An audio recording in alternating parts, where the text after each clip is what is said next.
Class 6 ইতিহাস দ্বিতীয় পার্বিক মূল্যায়নের জন্য কিছু গুরুত্বপূর্ণ প্রশ্ন ও তার উত্তর। মেগালিথ কি? মেগালিথ হলো বড় পাথরের সমাধি। বৈদিক সমাজে পরিবারের প্রধান কে ছিলেন? বৈদিক সমাজে পরিবারের প্রধান ছিলেন বাবা বা পিতা। মহাজন পদ কয়টি? মহাজন পদ 16টি। দক্ষিণ ভারতে একমাত্র মহাজন পদ কোনটি? দক্ষিণ ভারতে একমাত্র মহাজন পদ অশোক। বজ্জীদের রাজধানী কোথায় ছিল? বজ্জীদের রাজধানী ছিল বৈশালীতে।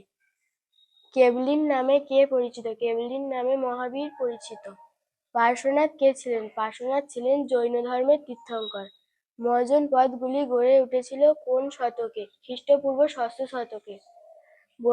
বেদের অপর নাম কি? বেদের অপর নাম শ্রুতি। বীজ শব্দের অর্থ কি? বীজ শব্দের অর্থ হলো জ্ঞান। 10 রাজার কাহিনী রয়েছে কোন বেদে? 10 রাজার কাহিনী রয়েছে ঋগ্বেদে। অশোক কোথাকার রাজা ছিলেন? অশোক মগধের রাজা ছিলেন। গৌতম বুদ্ধ কোথায় মারা যান? গৌতম বুদ্ধ কুশনগরে মারা যান। ঋগ্বেদে কোন পর্বতের কথা উল্লেখ নেই? ঋগ্বেদে বিন্ধ্য পর্বতের কথা উল্লেখ নেই। আইহোল প্রশস্তি কার রচনা? আইহোল প্রশস্তি রবি কীর্তির রচনা।